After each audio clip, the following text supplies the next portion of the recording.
Salut à toi peuple du rhum, bienvenue sur la chaîne du bar de l'ours. L'ours c'est moi et le bar, il est derrière nous.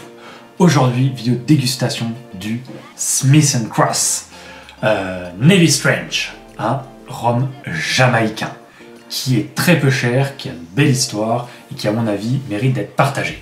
Smith & Cross au départ c'était Smith & Tire on White Cross, qui était une raffinerie de sucre située à Londres, qui est ensuite devenu un importateur de rhum jamaïcain. Puisque le rhum jamaïcain, il faut le rappeler et le dire, même encore aujourd'hui, c'est rarement un rhum qui est embouteillé sous son propre nom, le nom de la distillerie par exemple, comme Appleton Estate qui est un petit peu spécifique, mais ce sont souvent des rhums qui sont destinés à être mélangés, à faire des blends pour différents embouteilleurs. Depuis, la raffinerie de sucre elle a été rachetée par la distillerie Hyman's, qui fait notamment des gins, mais pas que, puisqu'ils font aussi de l'alcool neutre pour la pharmacie. Donc c'est un grand groupe, le groupe Hyman Distillers. Donc nous sommes sur un rhum qui est fait à base de mélasse, qui a entre 18 mois et 3 ans, et qui est vieilli dans d'anciens fûts ayant contenu du whisky ou du bourbon. Le rhum, a priori, c'est donc du Hamden à l'intérieur. On pensait jusqu'à aujourd'hui que c'était 100% de Hamden, peut-être que ça ne serait pas que du Hamden, que ça serait un blend, donc un mélange de différentes distilleries jamaïcaines. Pour le coup, on sait qu'il y a du Hamden là-dedans, ça c'est sûr. C'est la seule chose dont on est sûr. Et il titre à 57 degrés d'alcool, puisque c'est un Navy Strange. Voici la bouteille. Elle est simple, efficace. Non, c'est pas la MAF que je préfère. On est sur une bouteille lambda, qui ressemble un petit peu à des bouteilles d'alcool, genre un tout petit peu au whisky, je trouve, même en regardant l'étiquette. On sait souvent ce qu'ils nous font les anglo-saxons. Donc voilà. Elle est pas moche, elle est pas belle, elle est normale.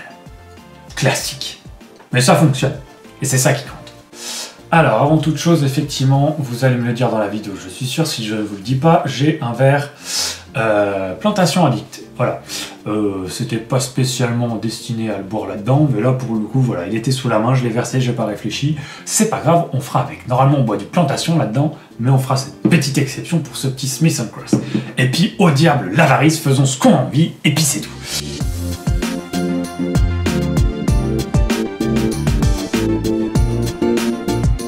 Et sur un rhum qui est très légèrement acajou, un tout petit peu hors brûlé, et qui fait légèrement gras, légèrement épais dans le verre. On a de très belles traces, très belles traînées qui retombent.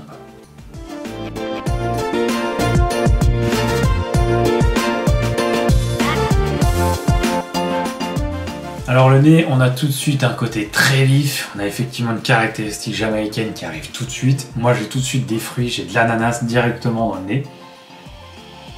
On a un tout petit côté colle, pas trop fort encore.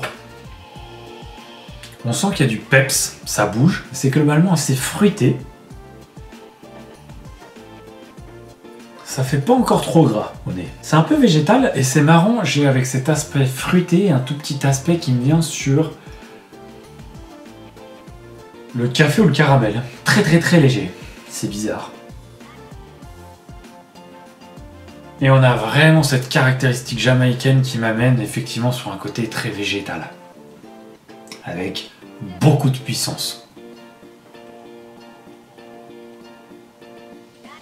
Pas encore trop puissant pour que ça soit dérangeant au nez. Ça va, parce qu'on a des Jamaïcains des fois qui nous prennent le nez, on fait comme ça, et puis après ils sentent plus rien.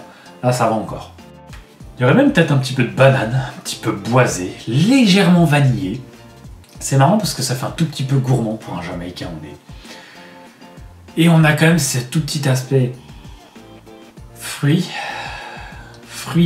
agrumes, fruits peut-être un peu pommes, un tout petit peu acide. Et il me manque un côté jamaïcain que j'avais l'habitude de retrouver, que je ne retrouve pas trop là au nez, qui est ce côté cigare, tabac mouillé, pas du tout.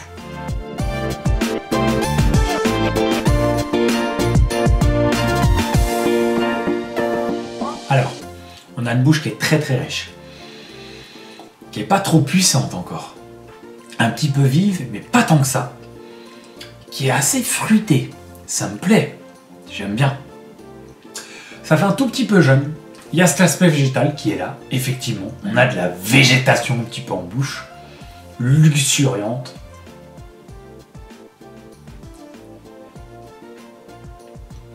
On a de la banane confit, un petit peu de boisé cramé. Je retrouve une très légère trace de tabac. C'est globalement assez doux quand même pour un Jamaïcain. Alors oui, on a quand même ce bon côté peps vif qui explose. Tout petit côté alcooleux, légèrement sur de la colle de quelque chose. Un petit peu frais, légèrement mentholé, peut-être un petit peu sur le poivre. Et il y a vraiment ce côté fruité qui moi me marque. J'ai pas l'habitude d'avoir des Jamaïcains trop fruités. Et là, c'est quelque chose, c'est une caractéristique que j'aime bien. J'ai bu beaucoup de Jamaïcains l'année dernière, en début d'année. J'en ai eu marre un moment.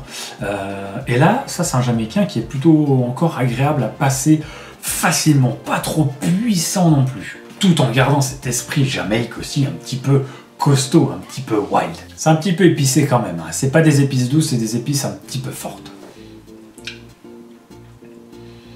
Et là, j'ai ma feuille de tabac trempée dans l'eau qui est là. Tabac mouillé, épices, mâchouillé. Fraîcheur, un petit peu moins mes fruits. Et tout petit léger caramélisé. Un tout petit peu caramélisé, c'est bizarre. C'est rare d'avoir ça, je trouve.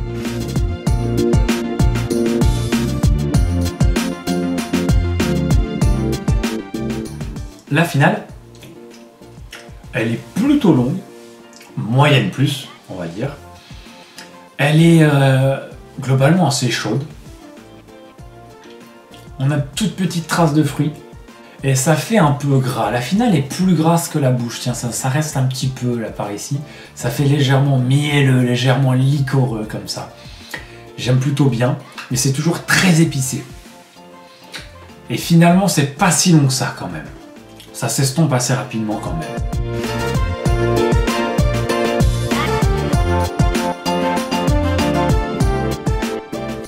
Pour conclure, je trouve qu'on est sur un super rhum en termes de rapport qualité-prix. Pourquoi? Parce que la bouteille là, je l'ai achetée à 31,90 €. D'accord? On la trouve entre 32 et 38-39 €. Franchement, à 35 €, c'est une bouteille mais qui vaut le coup, mais direct, achetez-en une, 35 €. Alors oui, il y a un petit bémol, c'est pour les nouveaux palais, pour les personnes qui se mettent doucement au rhum. C'est vrai que le Jamaïcain, ça peut être un petit peu brutal.